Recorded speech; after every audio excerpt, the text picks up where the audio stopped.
Hi friends, welcome back to our channel. ఈరోజు వచ్చేసి అనంతపురం టమాటా market ధరల గురించి అయితే తెలుసుకుందాం ఫ్రెండ్స్. రేట్లు ఎలా పోతున్నాయి ఏంటి అనేది. అలా చిన్న రిక్వెస్ట్ ఫ్రెండ్స్, మన ఛానల్ ఎవరైనా కొత్తగా చూస్తుంటే లైక్ ఇచ్చి సబ్స్క్రైబ్ చేయండి. అలాగే వీడియో అయితే చివరి వరకు అయితే చూడండి ఫ్రెండ్స్, తప్పకుండా నచ్చుతుంది.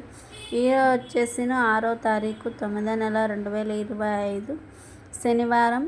ఈ అనంతపురం టమాటా మార్కెట్ ధరలు వచ్చేసరికి 3 డేట్ కాయలు 15 కేల బాక్స్, 20 కేల బాక్స్ టమాటాలు చూసుకుంటే 50 రూపాయల నుంచి 120 రూపాయల వరకు అయితే టాప్ రేట్ పోతుంది ఫ్రెండ్స్. ఇంక సెకండ్ క్వాలిటీ వచ్చేసి 150 రూపాయల నుంచి 200 అయితే పోతుంది. ఇంకా ఫస్ట్ క్వాలిటీ చూసుకుంటే 200 నుంచి 250 రూపాయల వరకు అయితే టాప్ రేట్ పోతుంది. రేట్లు అయితే తక్కువగానే పోతున్నాయి ఫ్రెండ్స్, పెరగడం లేదు. ఇంకా మార్కెట్ జరుగుతూనే ఉంది, ఇంకా రేట్లు పెరగచ్చు. ఇది ఫ్రెండ్స్ ఇవాళ అనంతపురం మార్కెట్ టాప్ రేట్ వచ్చేసి 250.